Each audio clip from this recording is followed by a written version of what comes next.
E agora, melhorou? Melhorou sim, professor. Então vamos lá. Muito bem, então retomando aqui, comecei a gravar o nosso encontro, vai ficar disponível no meu canal do YouTube para os alunos que tiverem interesse. Amanhã, pela parte da manhã, eu devo estar postando já o link. Quem não puder ter assistido essa aula hoje, pode acessar amanhã, depois do almoço vai estar disponível para você assistir, tá certo? Mas o que nos interessa na aula de hoje? Falar sobre direito objetivo, subjetivo, direito potestativo, direito adquirido e expectativa de direito. São 5 institutos básicos do direito, né, como um todo, e com especial atenção ao direito civil brasileiro. Mas o fato é que você tem que entender que a ordem jurídica é um conjunto de normas destinadas a descrever, né, de maneira jurídica, os fenômenos que interessam ao direito. E dentro de uma perspectiva epistemológica, você, ao falar do direito, você acaba dividindo o direito em certos segmentos. Um deles é o direito objetivo. E o que vem ser o direito objetivo? Nada mais, nada menos do que o direito que está posto, as normas que existem e que estão em vigor, e que se colocam aí para serem utilizadas para os mais diversos fins. As normas, de um modo geral, nada mais são do que indutores de comportamento. O que quer dizer isso? O legislador visa, através do conjunto de normas, estabelecer que a pessoa adote determinada conduta. Tanto por isso que se diz que a fonte da obrigação, ou seja, a fonte daquilo que te obriga a agir, né, ou a corresponder a uma expectativa gerada, né, deriva da lei. A lei é a fonte primária das obrigações. E o que é a obrigação? É um dever jurídico pré-existente. O dever jurídico pré-existente, à luz do que dispõe o artigo 3º da Lei de Introdução das Normas Brasileiras, é aquela presunção de que você conhece o ambiente jurídico no qual você está inserido, de tal modo que você não pode negar desconhecê-lo. Né? Tanto por isso que você há que presumir que dentro do ambiente onde você se encontra já existem normas em vigor. E por elas já existirem, por presunção, você já se subordina a elas. A esse conjunto de normas que está posto dentro da nossa ordem jurídica, nós chamamos de direito objetivo. Tá certo? É o direito positivo. Pode deixar, Lorena, eu passo sim. Muito que bem. E agora, uma vez que eu considero que o direito objetivo é o conjunto de normas que está posta, né, que estão postas, as normas que estão postas, né, e que tem as mais variadas finalidades, né, eu posso também dizer que a norma ela é fonte primária de obrigação, porque é através da norma que se impõe ao indivíduo o dever de fazer, não fazer ou de dar alguma coisa. Por isso que a Constituição Federal, no artigo 5º, ela preconiza o que nós chamamos de o quê? Princípio da legalidade, aquele pelo qual você só faz ou deixa de fazer alguma coisa se em virtude de lei. Tá certo? Mas a lei já está aí. E uma vez que ela está aí, ainda que você a desconheça, a premissa é que você sabe que ela existe, ainda que seja ali o seu conhecimento. E você vai dar a esse conjunto de normas existente o nome de direito objetivo. Tá certo? Um exemplo prático de direito objetivo, você vai encontrar aí no artigo 481 do Código Civil, quando ele vai descrever o que é o contrato de compra e venda, e ali você tem uma relação jurídica descrita pelo legislador, estabelece que alguém que, porventura, abra mão do seu patrimônio em troca de crédito e outra pessoa que aceite receber esse patrimônio substituindo pelo crédito que possui, é uma relação de compra e venda. Essa descrição do artigo 481, assim como infinitas outras, nada mais é do que o direito objetivo. E aí você pergunta, mas professor, em que momento, então, surge o direito subjetivo? Aí você faz a grande pergunta, né? A pergunta que vale nota na prova, por exemplo. O direito subjetivo nada mais é o direito que você exerce no momento que o legislador colocou à sua disposição normas, no momento que você faz uso de uma delas, você passa a ter o que nós chamamos de direito subjetivo. Aí vamos pegar o exemplo simples do contrato de compra e venda. A lei descreve que a compra e venda nada mais é do que um contrato onde você substitui bem por dinheiro. Então você tem nesse contrato duas pessoas, dois sujeitos capazes, né, um objeto lícito, vai adotar uma forma prevista em lei, que pode ser uma forma escrita, geralmente o é, tá certo?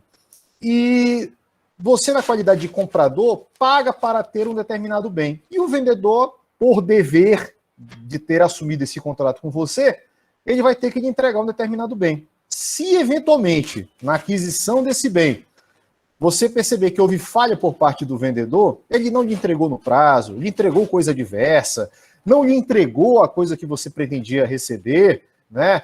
Você pode, então, invocar para si o direito de exigir desse vendedor que lhe entregue a coisa que você queria ter. No momento em que você faz uso do exercício desse direito, de querer receber, de ter para si a coisa que você adquiriu, você está manifestando o seu direito subjetivo. Isso está claro para vocês? Então, sempre que eu exerço um direito que está posto, eu tenho o exercício do direito subjetivo. Por exemplo, o direito de ir e vir é um direito objetivo. No momento em que eu passo a exercer esse direito de ir e vir, eu tenho o direito subjetivo. A Constituição prevê isso como uma garantia fundamental enquanto cidadão, né, uma garantia individual. E se eu, por algum motivo que não justifique, por alguma arbitrariedade, por alguma ilegalidade, eu sou impedido de exercer esse direito, está configurada aí a violação do meu direito subjetivo de ir e vir. A mesma forma também com relação ao pensamento. Eu posso expressar minhas ideias, minhas opiniões, sendo vedado o anonimato, mas não posso ser censurado por isso. No momento que eu sou censurado por isso, está havendo violação do meu direito de expressão. É claro que você há de fazer uma modulação com relação ao exercício de certos direitos, para que você não incorra na prática do abuso de direito, que aí você vai ter uma outra situação, né? Eu tenho direito subjetivo, posso exercê-lo, tá certo? E se eu me excedo no exercício desse direito, quer pelo seu fim econômico, quer pelo seu fim social, artigo 187 do Código Civil, eu estou praticando o que nós chamamos de abuso de direito.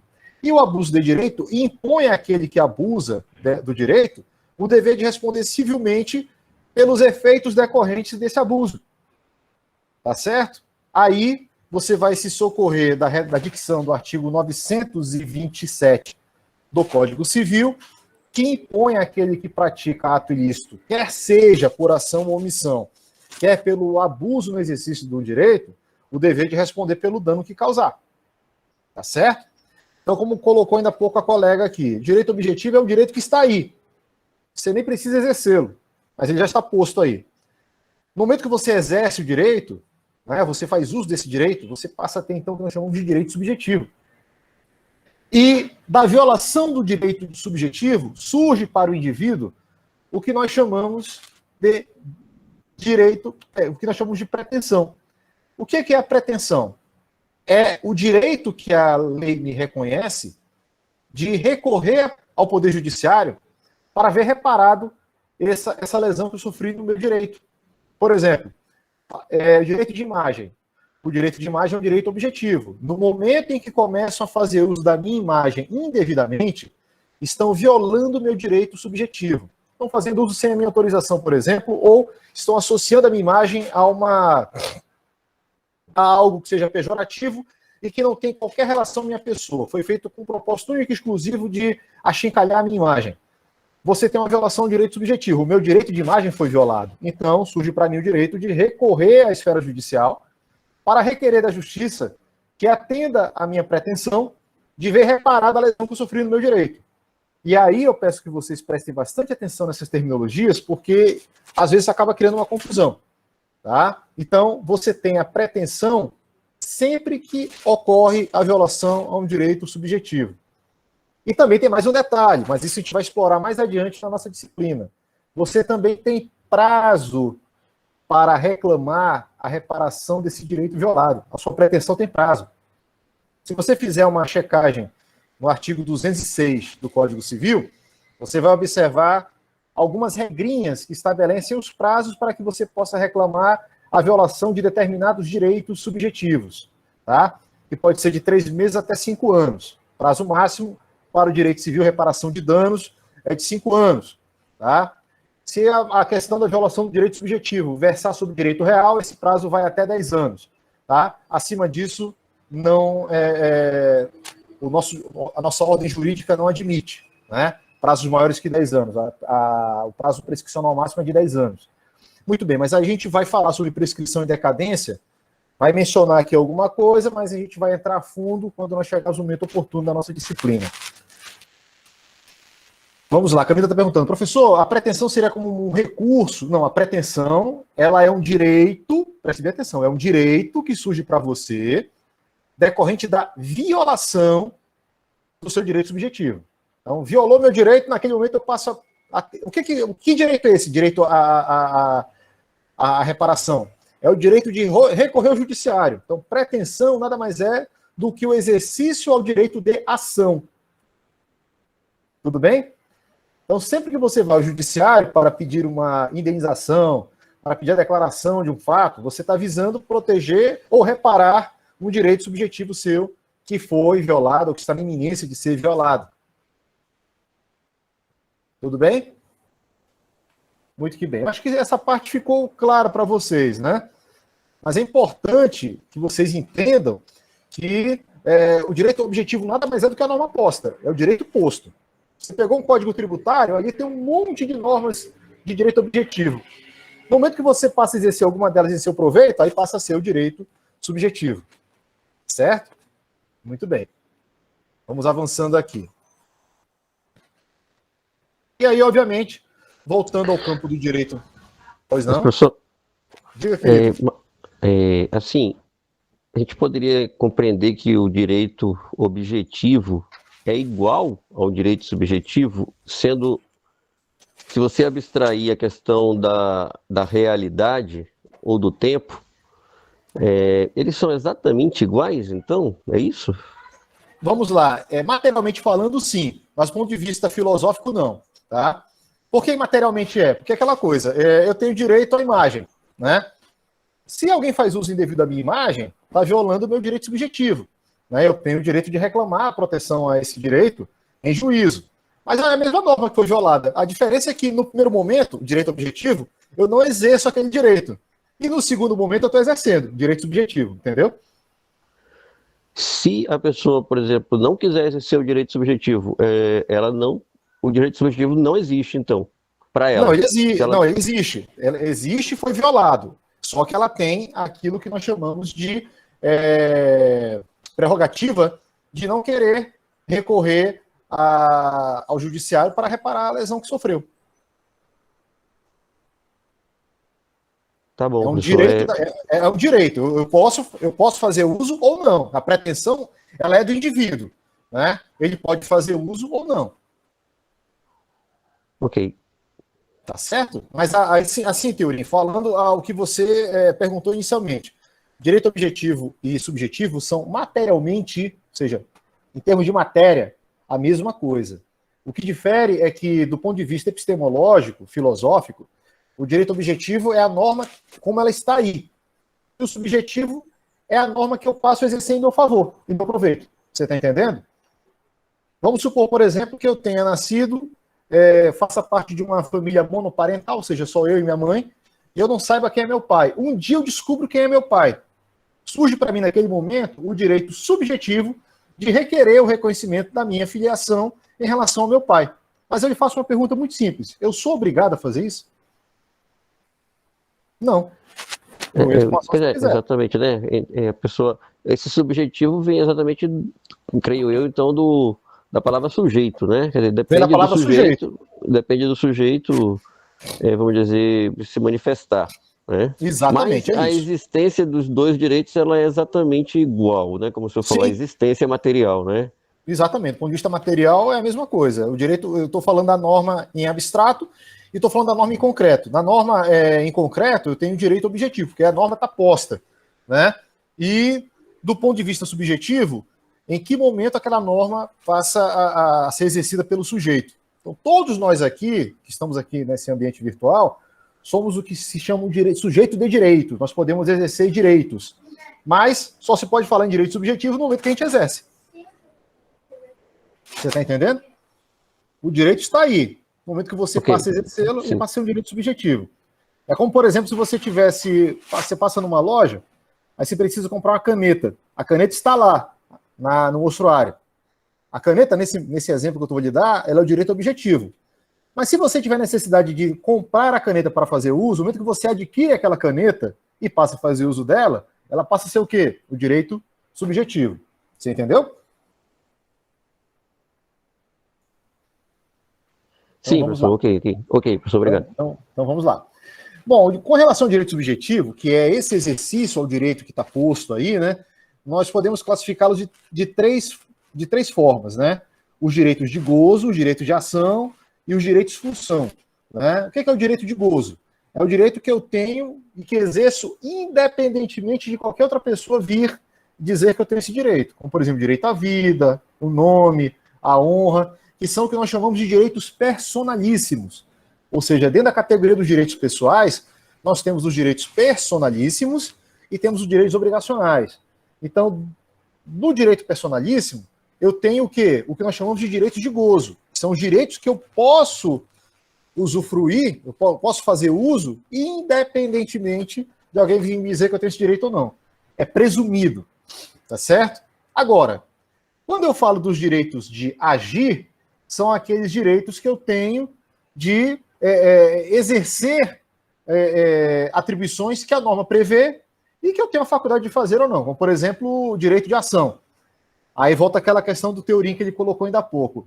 Se o cara não quiser entrar com ação, ele pode? Claro que pode. A ação é dele, a pretensão é dele. O direito subjetivo violado é dele. Ele promove a ação se ele quiser. Ah, eu estou transitando com o meu carro numa rua, um cidadão descumpre o semáforo vermelho, atravessa o semáforo, atinge meu carro. Aí bateu, me causou um dano. Duas coisas podem acontecer aí. Eu posso promover uma ação para ver a reparação desse meu prejuízo, ou simplesmente posso não fazer nada. Deixo pro cara, não, deixa para lá, eu resolvo aqui, vai-te embora e tudo mais. Entendeu? Isso é o direito de agir.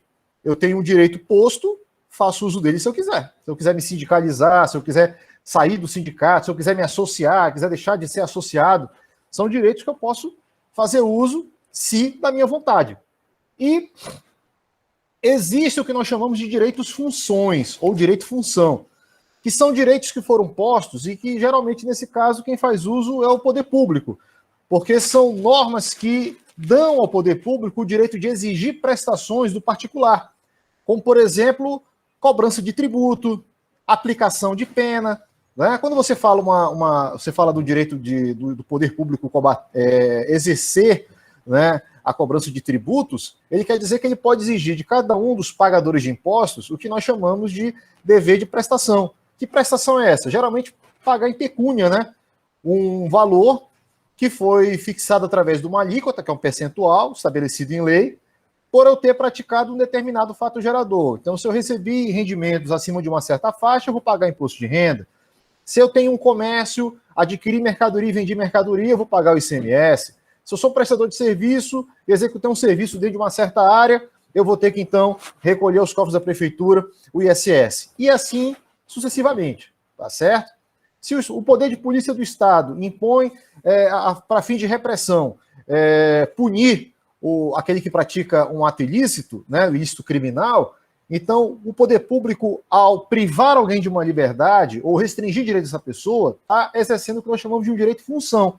Ou seja, o dever de punir, né? É um direito-dever do Estado praticar essa conduta punitiva em relação ao agente que age em desacordo com as normas. Né? Muito que bem. E aí o que acontece? Voltando à questão também que o Teorim muito bem colocou anteriormente. Se o direito de agir, né, é meu, eu posso exercê-lo se eu quiser, eu também não posso acreditar e nem admitir que daqui a 20, 30, 50 anos eu vou querer exercer o direito que eu exerci agora. Não pode. Tá? A lei estabelece limites para o exercício desse direito, que são limites temporais. E aí eu remeto vocês ao artigo 206 do Código Civil, que é exatamente lá onde você vai encontrar o repositório desses limites temporais para que o indivíduo possa exercer o que nós chamamos de direito de ação ou simplesmente pretensão. Tá certo? Muito bem. Também devo lembrar a vocês que, à medida em que você exerce direitos, você também reconhece deveres. Bruna Bonifácio. Professor, esse tempo limite que a pessoa tem é um tempo válido para todos os direitos ou cada direito tem um tempo? Cada direito, a Um depender tempo da diferente, violação, né? a depender da violação, cada violação ela pode ser reparada dentro de um prazo em específico. Por exemplo, se alguém está me devendo um crédito, né, eu vendi uma mercadoria, a pessoa não me pagou. Eu tenho até 3 anos para promover uma ação de cobrança para poder receber esse crédito que a pessoa está me devendo. Se alguém atentou contra a minha imagem, me produziu o que eu chamo de dano moral, né, atingiu as minhas minhas subjetividades, eu tenho um prazo de 3 anos também para pedir a reparação civil. Se eu quiser receber honorários advocatícios, o prazo é de 2 anos. Se eu quiser receber um seguro, o prazo é de 1 ano. Então, isto varia de acordo com o tipo de direito controvertido. Tá? O que é um direito controvertido? Foi um direito que sofreu uma violação. Ficou claro? Tá certo, professor. Obrigada. Ok. Então, vamos lá. Perdão. Vamos aqui, voltando. Então, o que é o dever jurídico? Nada mais é do que o dever que eu tenho de me submeter a uma obrigação que vem, digamos assim, associada ao direito que eu estou exercendo. Porque para cada direito que eu tenha, há também uma obrigação. Né? Então, o exercício do direito subjetivo também me impõe deveres. Lucas Matias. Professor, é uma dúvida sobre prescrição ainda. Está no Positivo, querido. 206A. O que seria Sim. a prescrição intercorrente? A prescrição intercorrente é aquela que ocorre no curso de um processo. Então, por exemplo, você me produziu um dano moral e eu ingressei com uma ação 1 ano após de ser produzido esse resultado lesivo à minha honra, à minha imagem, coisa que o valha. No momento que eu entro com a ação, esse prazo ele interrompe. Porém, quando você fala aí da questão da prescrição intercorrente, significa dizer que dentro do processo, essa prescrição volta a correr. Você está entendendo? Isso que é a prescrição intercorrente. Ela zera, no momento que eu entro com a ação, eu zero aquele prazo, mas ele volta a contar de novo a partir do momento que eu ajuizo a ação. Você está entendendo? Beleza, professor. Obrigado. Aí tem uma coisa que você tem que ver, né? O juiz ele tem que procurar, na medida do possível, solucionar o quanto antes aquele problema jurídico, aquela demanda, né? Aquela ação, sob pena de acabar comprometendo o direito do lesado, né? Que é quem entrou com ação judicial para exigir a reparação. Tudo bem? Isso é o que eu chamo de prescrição intercorrente, a prescrição que corre, né, ou intercorre no curso do processo. Mas a gente vai ter tempo de falar sobre isso aí mais adiante, fiquem tranquilos. Vamos lá. Bom, então vamos lá, né? Falei aqui sobre a questão do dever jurídico. O dever jurídico nada mais é do que uma obrigação imposta por lei, e ela vem sempre ao lado do direito subjetivo. Então, quer dizer, se eu tenho um direito a ser exercido, por presunção, o indivíduo que está ao meu lado, ou o coletivo de sujeitos indeterminados que estão à minha volta, por presunção, também possui igual direito, e aí, da mesma forma como eles têm o dever de respeitar o meu direito subjetivo, eu também, por presunção, tenho que respeitar o direito subjetivo de terceiros. Isso ficou claro? Muito bem. Aí nós vamos falar agora sobre direito potestativo. O direito potestativo, o que ele é? É um direito que você pode exercer a rigor sem contestação. O que é um direito que você não pode... O que é um direito que não é passível de contestar? É um direito que a lei estabelece que você pode praticar independentemente de oposição por parte de a quem você dirige esse direito. Como, por exemplo, o direito à rescisão unilateral do contrato de trabalho. Eu posso rescindir o contrato do meu empregado? Posso. E a legislação me concede diversas hipóteses de rescisão de contrato de trabalho. Eu posso rescindir o contrato por ter expirado o prazo de experiência, sem justa causa, com justa causa, por aposentadoria, por decorrência de alguma doença ou moléstia grave. A lei me dá várias hipóteses de desfazimento do contrato. Mas eu vou pegar um caso mais simples para exemplificar o que eu quero dizer para vocês sobre direito potestativo. Demitir o empregado sem justa causa. É um direito que o patrão tem, o empregador tem, e contra isso não há oposição. Aí, se porventura ele deixar de recolher ou de pagar obrigações que ele estava obrigado por conta do contrato de trabalho, por exemplo, hora extra, adicional noturno, repouso semanal remunerado, FGTS, salário família. Se acontecer isso daí, claro, o empregado terá direito a recorrer à Justiça do Trabalho para ver assegurado a proteção ao direito subjetivo dele de receber essas verbas trabalhistas. Mas a demissão é feita e, quanto a isso, não cabe oposição. Claro, existem, por exemplo, situações em que a lei protege o empregado, como, por exemplo, demitir gestante. Não pode, ela tem estabilidade. Se você romper com essa estabilidade, você vai pagar uma multa pesada por ter demitido a gestante, porque ela tem estabilidade, né? E também aquele que volta do auxílio-doença, né? Ele foi afastado por algum motivo decorrente de atividade laboral, ele teve que tratar da saúde dele, voltou, ele também tem direito a uma estabilidade, não pode ser afastado. Então, existem algumas situaçõezinhas aí, pontuais, dentro do direito do trabalho, mas, a rigor, o direito do empregador de demitir o empregado é o que nós chamamos de direito potestativo. Eu posso determinar que ele seja demitido, encaminho para o setor de recursos humanos e o pessoal trata de entabular ali a documentação necessária para que ele receba o que é de direito dele, certo? Muito bem. Avançando aqui, tá? E quando eu falo aqui em direito potestativo, eu falo também em decadência, que nada mais é do que a perda do direito pelo decurso do tempo, né? A decadência, para que vocês entendam, eu vou apenas fazer uma explicação preliminar, nada mais é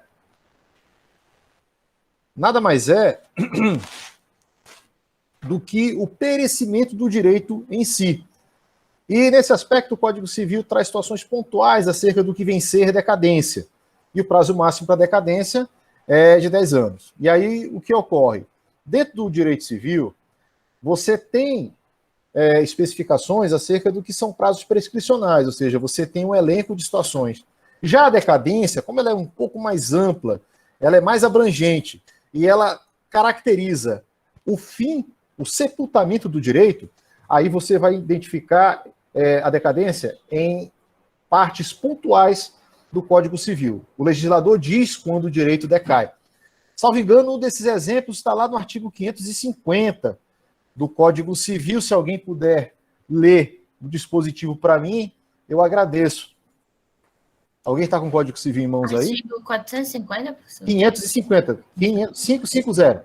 Aqui, professor. A doação do cônjuge adúltero ao seu cúmplice pode ser anulada pelo outro cônjuge ou por seus herdeiros necessários até 2 anos depois de dissolvida a sociedade conjugal.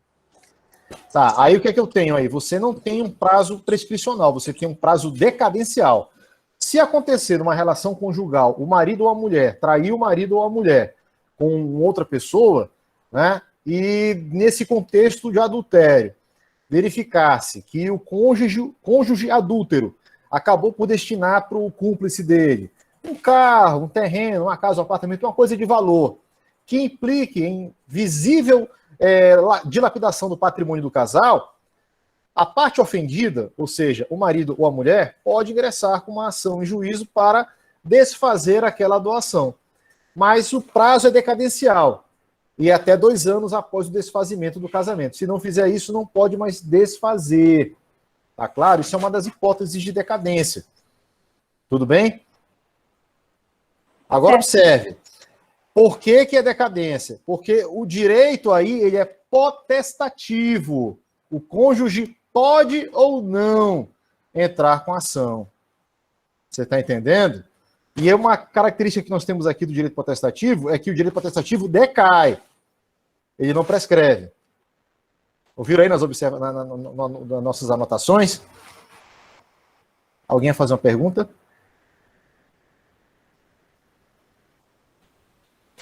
Lucas, pois não, querido? Professor, o senhor pode só repetir a diferença entre decadência e prescrição? Tudo bem. Claro, a prescrição ela é uma forma extintiva do exercício do direito de ação. É entrar com uma ação em juízo para reparar algum direito subjetivo meu que foi ofendido, né, que foi alvo de algum tipo de lesão. Já a decadência é o perecimento do direito, é o direito em si. pode fazer um pouco de confusão, mas eu estou dando um exemplo aí, dessa doação, né? Sempre que eu tenho um direito potestativo, que é um direito que eu posso fazer uso independentemente de oposição, tá? Eu estou sujeito a um prazo decadencial. O que é o prazo decadencial? É o prazo pelo qual, se eu não tomar nenhuma medida, eu não tenho mais direito a ser exigido, né? O prazo decadencial para as questões de direito pessoal é de 10 anos, né? O prazo máximo. O que é um direito pessoal? Aí nós temos os direitos de personalidade e os direitos obrigacionais, tá certo? Se eu não exerço qualquer um desses meus direitos, personalíssimos ou obrigacionais, em até 10 anos, depois de 10 anos eu não posso mais fazê-lo. Ou, por exemplo, o direito de crédito. Eu tenho um prazo de 3 anos para entrar com uma ação de cobrança por um crédito que me é devido. Se em 3 anos eu não ajuizar a ação de cobrança, depois do 3º ano eu não posso mais. Aí você vai dizer, ei, professor, acabou a dívida? Não, a dívida persiste, mas ela vai persistir por mais 7 anos. Aí, completado 10 anos, eu não posso mais cobrar a pessoa, que a dívida decaiu, ela deixou de existir. Está claro para você? Tranquilo, professor. Obrigado. É exatamente isso. Tá? Vamos lá. E aqui, falando agora sobre direito adquirido, né? Pois não, querido. Teoria. Assim, eu sempre tive imensa dificuldade, acho até impossível para mim dificuldade de compreender essa diferença tão amplamente dita entre decadência e prescrição. É realmente uma coisa que me causa uma dificuldade imensa saber exatamente a diferença entre essas duas coisas. Vamos lá, então. Tenho uma esperança de conseguir agora, mas vamos lá, né? Mas eu estou vendo aqui, professor, pelo que o senhor falou, que eu acho que essa minha dificuldade ela tem origem em saber exatamente o oposto do direito potestativo. Né? Porque você veja, o direito potestativo é um direito que só depende da pessoa. E não admite oposição. Mas, veja bem, todos os direitos atendem a essa condição. Não. Não consigo imaginar um direito que não dependa só de mim, por exemplo. Se ele me afetar. Investigação de paternidade. Você pode ingressar com uma ação de investigação de paternidade contra um sujeito que não é exatamente a pessoa que você acreditava se fosse seu pai. É um terceiro sujeito. Eu já fiz uma audiência uma vez, que foi o seguinte, lá pelo NPJ. A assistida entrou com uma ação de investigação de paternidade contra o sujeito. Ela era casada, estava grávida, mas não era do marido do companheiro dela, era de um outro sujeito. E aí, no dia da audiência, apareceu um terceiro sujeito. Estava ela, o companheiro, o suposto pai e um terceiro sujeito que apareceu dizendo que ele era o pai da criança e não a pessoa contra quem ela estava demandando. Você imagina uma situação dessa? Não, ok, você imagina uma situação dessa? Mas o a pessoa que estava pesquisando a sua paternidade dependeu só dela exercer a ação, né? Quer dizer, ela não depende de mais ninguém para dizer assim, eu quero saber quem é meu pai. Não, nesse caso, ela é um direito potestativo também dela. Vamos lá, Teorim. O direito de ação, ele só existe quando você sofre uma violação do seu direito subjetivo. Tá certo? E aí você faz uso do direito de ação para exigir uma reparação a esse direito. O direito potestativo, não. Eu não tenho violação ao direito. Eu tenho apenas um direito que me é assegurado, como, por exemplo, o direito de protestar, levar o nome de alguém a protesto por uma dívida não paga. Eu posso levar o nome da pessoa, se ela não pagar uma obrigação e eu tiver o título adequadamente instruído para protesto, ou então fazer a inscrição dela no cadastro negativo indevido? Sim ou não? Pode. Isso aí chama-se de direito potestativo. Tá certo? É um direito que eu tenho. Ok? Agora, da mesma forma como eu tenho esse direito, eu não sou obrigado a exercê-lo. Eu posso simplesmente não entrar com o protesto do devedor e ingressar diretamente com uma ação de cobrança.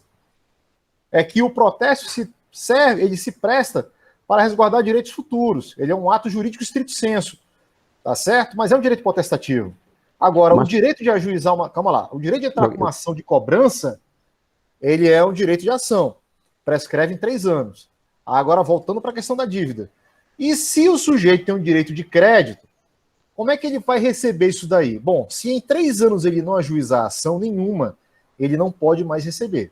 Tudo bem? Ele não pode mais ir ao judiciário promover nenhuma medida judicial para receber, ok? Está prescrito o direito de ação. Porém, a dívida persiste, porque o direito decorrente daquela obrigação ele não se desfez. A obrigação em si ela existe. Não existe mais o canal, a via da ação judicial, mas existe outros meios que não judicial que eu posso cobrar o devedor. Mandar cartinha, né? Levar o nome a protesto. Agora, passado 10 anos, eu não tive êxito em receber desse cidadão, eu não vou ter mais como receber dele. Decaiu o meu direito de receber aquele crédito, que não se confunde com o direito de ação. Esse exemplo, vamos dizer, de passados 10 anos, eu simplesmente ter que esquecer, aí já fica mais claro uma diferença entre prescrição e decadência para mim. Mas voltando àquele exemplo tão, vamos dizer assim, tão interessante da paternidade, vamos lá. Do exemplo real que o senhor deu aí, né? A minha dúvida é assim, ó, a pessoa que se sentiu no direito subjetivo afetado, ela quis saber, eu preciso saber quem é o meu pai, né? Então, é um direito que eu tenho de saber quem é meu pai. Então, eu vou atrás disso. Quer dizer, só depende dela ir atrás disso. Ela podia muito bem dizer, não quero saber quem é meu pai. Pronto, né? E acabou. Sim. Então, é também um direito potestativo nesse aspecto, não é? Sim. E nesse aspecto, ele, como estava aqui no slide, ele está sob a influência da decadência, não da prescrição. Exatamente. Bom, ok, professor, é como ele fala. Não, então, isso é tão verdadeiro isso é tão verdadeiro que você já deve ter ouvido falar de casos famosos, como por exemplo da filha do Pelé, né? O Pelé teve uma filha fora do casamento e ela, depois de muitos anos, ingressou com uma ação, porque é um fato comum as pessoas, depois de um certo tempo, quererem saber quem são o seu ascendente, né? O seu genitor. E aí você acaba, depois de 30 ou 40 anos, descobrindo que na sua mocidade você teve uma relação com outra pessoa e dessa relação originou-se uma criança que você nunca chegou a conhecer, talvez porque a mãe da criança tenha tido vergonha de lhe procurar ou coisa que o valha, né? Mas aí o sujeito tem o direito de saber efetivamente de quem ele é filho, né? Ou não. Pode simplesmente ignorar esse fato. Isso pode acontecer também. Aí sim, concordo com você. O direito a saber, o direito à filiação é um direito potestativo.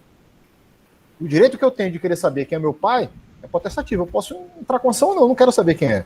Ignorar. Ok? E a gente pode dizer, então, se o direito é potestativo, ele está ligado à decadência. Exato, decai. Agora se ele não é potestativo, ele está ligado à prescrição. É isso? Prescrição, exatamente, isso. Tá ok, professor. Ok. Basicamente é isso, tá? Mas o raciocínio é esse. Tudo bem? Aí você tem na cabeça o seguinte, olha, se você não puder mais entrar com ação em juízo, prescreveu. Porque mais adiante a gente vai falar sobre prescrição, e a prescrição ela não é apenas uma prescrição instintiva, ela também é aquisitiva. Por isso que eu não queria entrar no mérito agora. Eu estou só lidando aqui com alguns exemplos para falar, olha, se o direito for um direito controvertido, ele prescreve. Se o direito for um direito potestativo, tá certo? Não. Me dê só um segundinho, por favor. Preciso só dar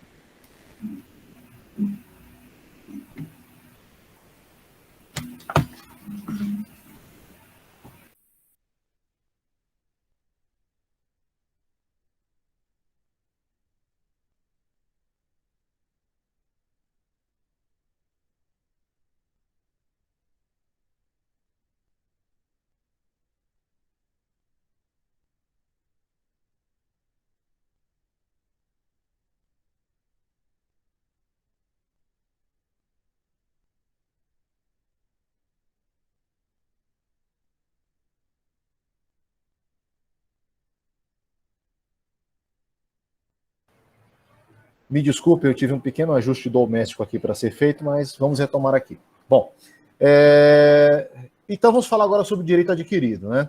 Se você observar a Constituição Federal, ela trata desse tema no artigo 5º, inciso 36, né, da Constituição.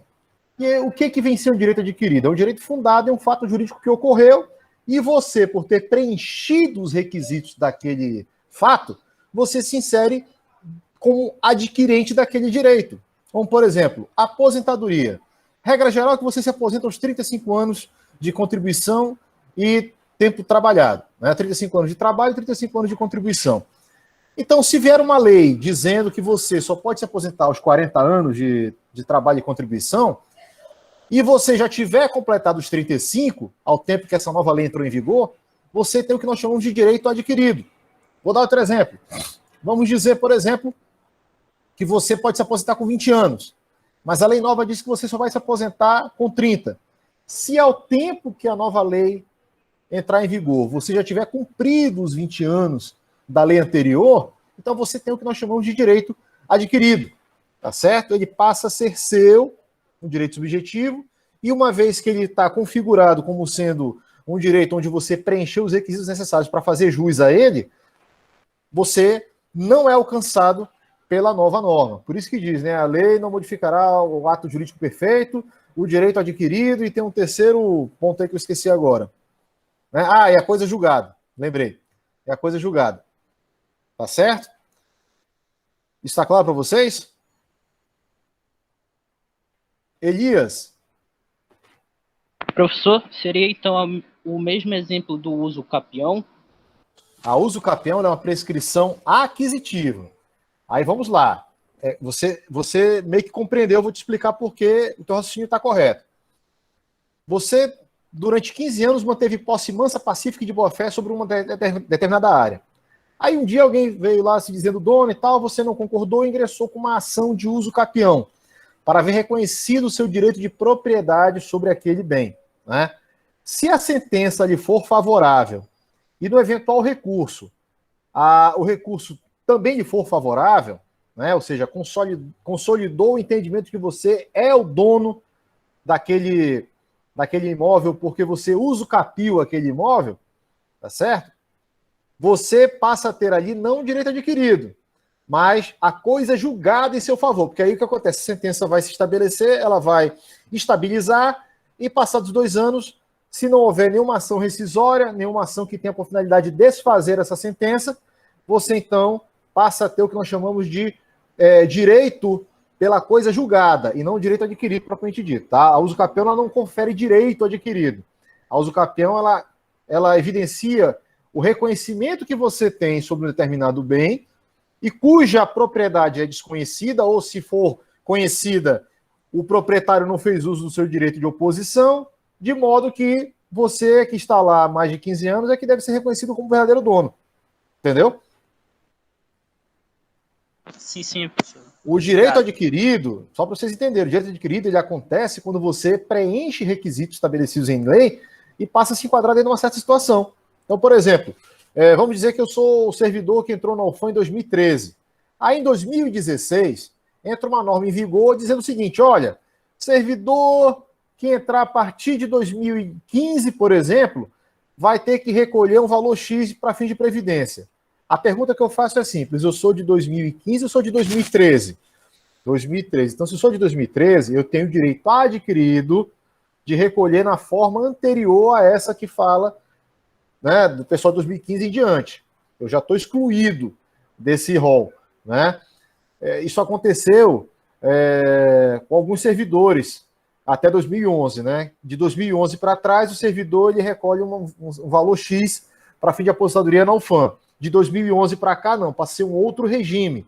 Né? A gente passa a não mais receber pelo valor integral, a não ser que a gente contribua complementarmente ao regime de previdência da instituição, né, que é o regime geral. Então a gente recebe o teto do regime geral, não recebe mais o teto do regime próprio. O que é o regime geral? É Previdência Social. O que é o regime próprio? FUNPRESP, né, que é o órgão de previdência da Universidade Federal. Ok? Tudo bem até aí? Então vamos lá. Bom, e o que vem ser expectativa de direito? Expectativa de direito é a mera possibilidade ou esperança que o indivíduo tem de adquirir um direito porque está na dependência de um requisito legal ou de um fato aquisitivo em específico. Então vamos lá. Vou dar aqui um exemplo para vocês. A Previdência Social, eu vou dar sempre esse exemplo porque os casos mais assim emblemáticos de direito adquirido e expectativa de direito são dos casos de previdência, né? O sujeito trabalhou 30 anos, ainda precisa contribuir mais 5 anos para a Previdência. Aí, o que acontece? Ele, durante 5 anos, que são exatamente os anos que estão faltando para ele se aposentar, ele trabalhou no campo, no tempo que ele morava no interior, e era rapazote, era adolescente, trabalhou numa fazenda, numa lavoura, durante 5 anos, depois veio para a cidade, começou a trabalhar, trabalhou 30 anos. E aí o que acontece? Até então, não existe previsão dele aproveitar esses 5 anos que ele teve lá no campo para poder juntar com os 30 anos que ele trabalhou na cidade para se aposentar. Mas aí, alguém entrou com uma ação pedindo uma declaração de inconstitucionalidade ou de descumprimento de preceito fundamental para ver reconhecido que toda pessoa que tenha trabalhado no campo durante tanto tempo possa trazer esses anos de trabalho para o regime da Previdência e se aposentar. Como eu não tenho nenhuma decisão definida sobre isso, eu passo a ter, nesse fato, uma expectativa de direito. Ora, se eventualmente o STF reconhecer, né, que essa norma deve ser aplicada para absorver esses anos de trabalho que eu tive no campo, para poder somar os que eu tenho na cidade e com isso me aposentar o quanto antes, eu passo a ter o que eu chamo de expectativa de direito. Tá certo? O que é o direito expectado? Eu espero que numa eventual decisão judicial eu seja contemplado por uma interpretação que me favoreça. A expectativa de direito. Isso está claro para vocês? Vocês, por exemplo, na faculdade, vocês têm uma expectativa de direito. Qual é a expectativa de direito de vocês, enquanto acadêmicos de direito? Colar grau. Né? Se você cumprir com todos os créditos, frequentar as aulas e não tiver reprovação, enfim, conseguir fechar o seu histórico escolar dentro dos parâmetros mínimos exigidos para que você possa ser reconhecido direito de colar grau, você vai fazê-lo. Né? E quais são esses parâmetros mínimos? Ter tido nota, coeficiente superior a 5, né? E ter frequentado pelo menos 75% das aulas das matérias que foram atribuídas aí no decorrer do curso. Se você preencher esses requisitos, você vai colar grau. Se não, você não vai colar grau, vai ter que cumprir aí as exigências mínimas, né? Vai ter que cumprir esses requisitos mínimos para poder colar grau. Mas enquanto você está cursando, você tem uma expectativa de vir a colar grau. Entenderam o que vem ser uma expectativa de direito? Sim, professor. Muito bem. Pessoal, conforme eu havia prometido, e aí eu peço desculpa de vocês de encerrar assim abruptamente, eu vou encerrar a aula aqui nesse ponto, que é a partir da terça-feira eu vou falar sobre sujeito de direitos, né? Para que vocês possam assistir, então, a participação da UFAM no júri simulado. Ok? Esther, pode falar, querida. Professor, o júri atrasou. Não vai ser agora. Vai ser que horas, minha filha? Tá bem atrasado. O rapaz mandou mensagem falando que agora que tá no início da primeira turma. Não, tudo bem, mas aí de todo modo, se você observar aqui, a nossa apresentação, o próximo slide, é sobre sujeito de direito, né? Isso já lida com o artigo, eu já vou começar a mexer aqui no artigo 2º em diante do Código Civil, e eu não queria ter que entrar nesse tema e interromper para que vocês pudessem ir para o debate. Então eu prefiro encerrar agora, se vocês me permitem, né? E a gente já retoma isso daí a partir da terça-feira, sem interrupção. Tudo bem? Então façamos assim. Eu vou dar por encerrado, então, esse nosso encontro, tá certo? E, pois não, José Segadilha Júnior. Boa tarde, professor. Boa tarde, querido. Quando é que você vai poder disponibilizar esse material para a gente, esses slides? Está no nosso grupo do WhatsApp, está no nosso grupo, nossa já? sala virtual. Perdão, no WhatsApp tá. não. Está na nossa sala virtual. Você tem que Na Classroom? No Classroom. Tem lá, sim. Não. Tá bom, Dê uma olhada lá. Tá bom, querido? Obrigado. Bom, feitas essas considerações, eu agradeço a atenção de todos, desejo a todos aí um bom entretenimento com a nossa apresentação lá no Júri Simulado e também um bom fim de semana, esperando reencontrá-los aí na terça-feira, se Deus quiser. Uma boa tarde a todos. Tchau, professor. Tchau, professor. Boa tarde. Obrigado. Obrigada. Até a próxima. Boa tarde, professor. Até a próxima.